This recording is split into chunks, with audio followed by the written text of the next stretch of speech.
Olá pessoal, sejam muitíssimo bem-vindos ao canal J Literato. Hoje eu vou fazer este vídeo para apresentar a vocês 5 sugestões de livros, não é, que potencialmente ou que fatalmente mudarão, se não toda, mas mudarão boas partes de suas vidas, especialmente em relação a reflexão sobre alguns temas da existência. Portanto, eu elegi aqui de minha biblioteca 5 livros, né, que eu considero maravilhosos, obras-primas, e que vão tratar aqui de temas, né, de reflexões, de elementos da existência que são fundamentais, temas sensíveis, inclusive. Gente, agradeço a todos, né, a todos os inscritos e os não inscritos também que estão assistindo esse vídeo. Peço a vocês, a você que ainda não é inscrito, que se inscreva no canal. É fundamental a sua inscrição. Peço que curtam este vídeo, compartilhem, indiquem aí aos seus amigos, ao seu círculo de amizades, né? Também não deixem de acionar a sineta das notificações para que vocês não percam nenhum conteúdo que publicarmos aqui, e publicamos quase que diariamente. Tá, gente? Bom, pessoal, a literatura é um fenômeno transcendente, é algo de uma riqueza incalculável, uma fonte inesgotável de experiências existenciais, né? Aquele que lê, vive tudo que lê, aprende e apreende conceitos importantes, reflexões sobre a vida, torna-se inevitavelmente uma pessoa mais rica, uma pessoa mais digna. A literatura é qualquer coisa de fascinante, não é? De bons livros se extrai uma essência que só o leitor poderá definir, se é que poderá definir, né, de tão transcendente realmente que são os elementos extraídos da literatura. Livros têm capacidade de alterar vidas, né, de mudar rumos, né, de enriquecer, de aprimorar, etc, etc, etc. Eu poderia aqui dar 1000 adjetivos maravilhosos para a prática da leitura, né? Mas vamos ao ponto, né? Elegi 5 livros aqui de minha biblioteca e vou começar pelo primeiro. A primeira sugestão, se assim preferir. Gente, eu estou falando de Crime e Castigo, tá? Do meu russo preferido, que é o Dostoiévski. Há quem prefira o Gogol, há quem prefira o próprio Tolstói, não é que são 2 gênios também, evidentemente, mas o meu russo preferido é o Dostoiévski, e esta obra, Crime e Castigo, é uma fonte inesgotável de muitas reflexões. Este livro, Dostoiévski, vai narrar a história do Raskolnikov, que é um jovem que se muda para a capital do império, no caso ali São Petersburgo, para estudar direito, vai ser um acadêmico de direito e tal.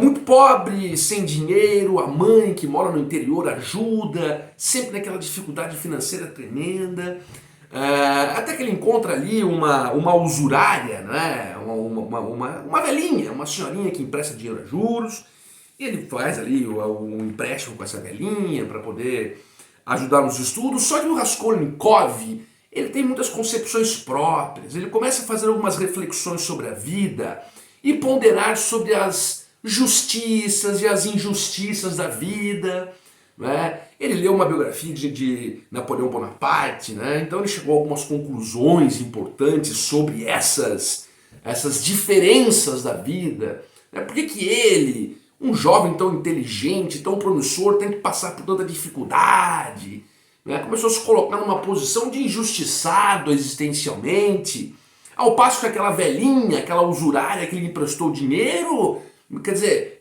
vive de juros, vive da desgraça alheia.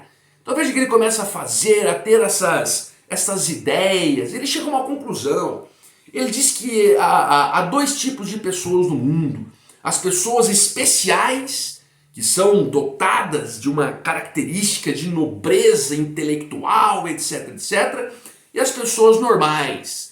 ele se coloca como uma pessoa especial.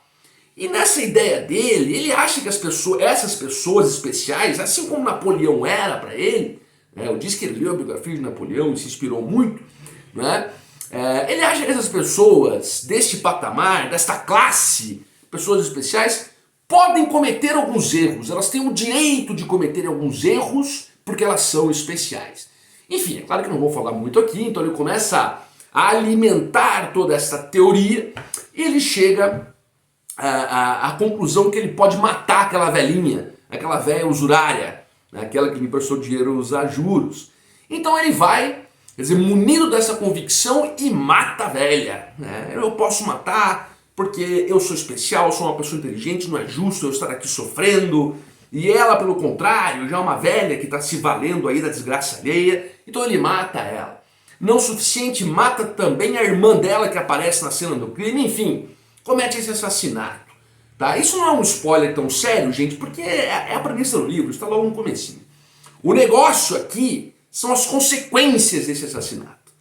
Né? Então o Raskolnikov, ele começa, né, a vivenciar um sentimento que é muito presente na humanidade, que é o sentimento de culpa. Ele começa a refletir, ele começa a repensar, e ele começa a sentir um monstro por aquilo que ele fez. Ah, meu irmão tá com a cabeça, o que é isso? Eu matei uma pessoa, eu matei duas pessoas. Então ele vai sendo corroído pela culpa.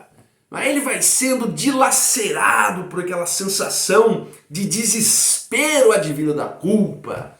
Né? Então ele começa a até dar elementos para que o descubram logo. Ele quer pagar por aquilo. E o livro é um livro, essa edição aqui da Martin Claret, essa aqui tem 700 páginas, né? 750 e poucas páginas. Você vai encontrar edições com menos páginas, a folha um pouco maior e tal, mas é um livro muito denso, é um livro onde vai ser esmiuçado, vai ser esmiuçada essa ideia de culpa e as consequências que traz para a vida, e nós podemos apreender muita coisa.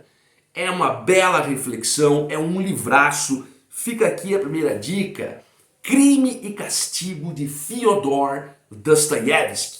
Tá bom? Gente, vamos aqui para o segundo livro, hein? Esse segundo livro aqui, um dos meus preferidos, olha só, It, A Coisa, do genial Stephen King.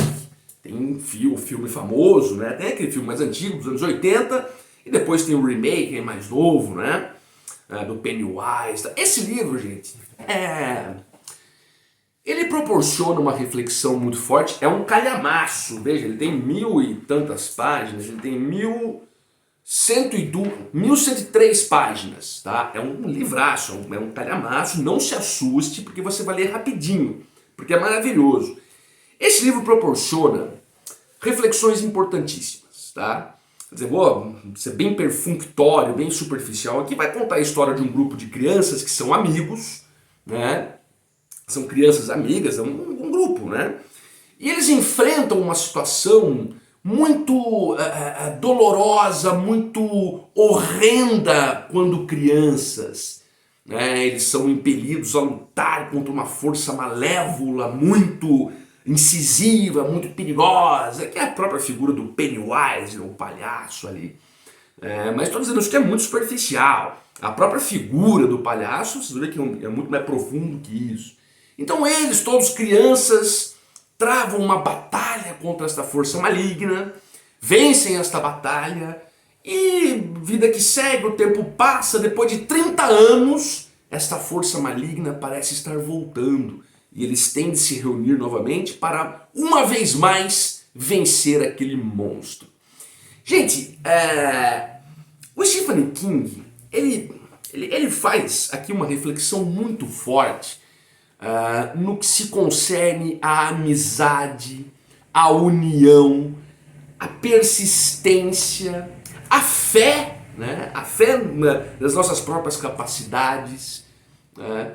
A capacidade que nós todos temos de enfrentar, quer dizer, desafios tenebrosos muitas vezes, mas e que de certa forma sempre acabamos vencendo se estivermos munidos desses elementos, da união, da confiança, da perseverança. Quer dizer, vejam, o livro tem 1106 páginas, 1103 páginas, desculpe. Grande diferença, né?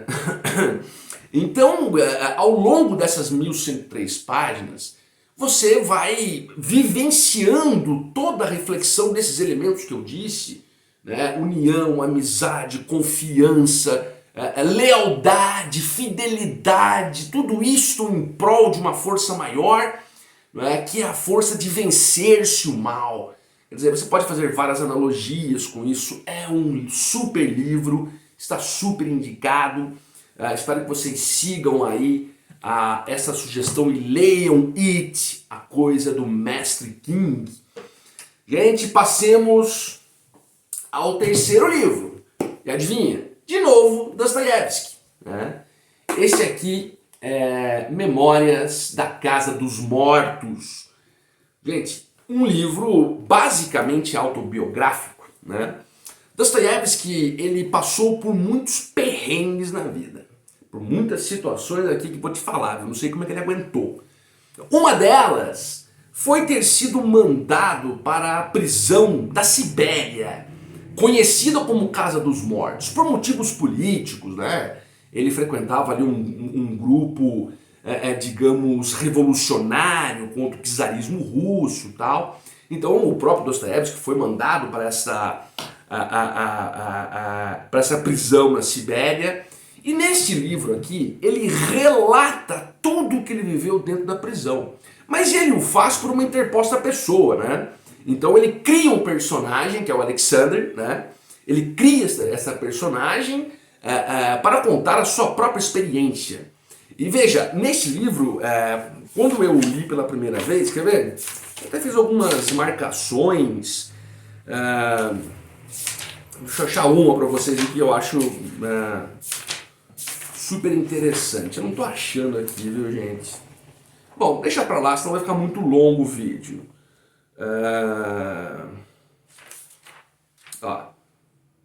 Assim, por exemplo, quando ele fala a respeito da capacidade do homem suportar toda desgraça. Então veja, eu não localizei exatamente aqui, que são vários grifos, só que são grifos longos, então não dá pra ficar lendo aqui. Mas eu me lembrei de um aqui, me lembrei do grifo, hein? Que ele fala, quer dizer, ele expõe numa carta ao seu irmão que o ser humano é capaz de sofrer tudo, né? Nós podemos fazer até uma analogia com aqueles velhos brocados populares, né? Quer dizer, Deus dá o frio conforme o cobertor, aquela coisa toda. E ele coloca isso aqui, ele fala, olha, o que eu passei aqui, e ele vai narrar o que ele passou, por isso que o livro é maravilhoso. Ele fala, isso prova que o ser humano está pronto para qualquer tipo de pedrada. Agora, as coisas que ele narra nesse livro são coisas fantásticas. São coisas fantásticas sobre a ótica da percepção da existência. Tudo que ele passou, tudo que ele sofreu, as humilhações, o despotismo estatal, as torturas psicológicas. Isso nos proporciona uma reflexão formidável da existência. Então fica aqui a dica. Este aqui foi o terceiro livro, tem mais dois aqui ainda, mas vai ser rapidinho. Memórias da Casa dos Mortos, um livraço, um livro praticamente autobiográfico. Digo praticamente porque ele valeu-se de uma personagem, né? Mas é claro, a história do próprio Dostoiévski vale muito a pena. Bom, como eu falei de dois livros do Dostoiévski, eu vou falar de dois do Stephen King também. Olha, Rosematter. Gente, que livro. Que livro fantástico. Que livro fantástico. Principalmente para vocês, mulheres, tá? É um livro emocionante. É um livro emocionante, muito reflexivo, tá? Vai contar a história aqui da Rose, né? Da Rose, que é uma mulher que se casou com um policial e esse policial a espancava, né? Ela era uma vítima de violência doméstica muito profunda, assim, violências terríveis, né? Violências físicas terríveis, violências psicológicas terríveis. Então ela viveu 14 anos neste inferno, viveu 14 anos neste Hades, né, o inferno dos gregos, aquela coisa terrível, sendo sufocada diariamente, até que um dia ela se cansa ela se cansa e foge. Foge deste marido louco dela. Um homem louco, um homem perverso, a própria encarnação do mal. E ela foge, vai para uma cidade bem distante e obviamente ele vai começar a persegui-la. Não é? E ela tem, já nessa cidade nova, ela tem um contato com um quadro, com uma obra de arte. Né? E aqui entra um componente fantástico, né? um componente de surrealidade, né? Como é muito típico nas obras do Stephen King. Então ela acaba tendo um poder muito forte advindo deste quadro. É um negócio sensacional, justamente para lutar contra o seu marido maluco, que quer matá-la, né? Agora, óbvio, porque ela fugiu de casa. Uma reflexão muito importante sobre convívio familiar, uma reflexão muito importante sobre relacionamento de homem e mulher, marido e mulher, relacionamentos amorosos, né, num sentido amplo, e aqui eu estou dizendo entre homem e mulher por conta da figura da violência doméstica, como que essa mulher se portou, o que ela passou, o que ela sofreu, o que a impeliu a fugir, a dar um basta naquilo tudo. Um livraço, tá? Um livraço, Rose Matter. Espero que sigam essa sugestão, que é um livraço do Stephen King. Gente, e para terminar o vídeo, o nosso quinto livro, a nossa quinta dica, a nossa quinta sugestão, é este super livro aqui do professor Marco Antônio Villa, de quem eu sou absolutamente fã, tá? História em Discursos, 50 discursos que mudaram o Brasil e o mundo.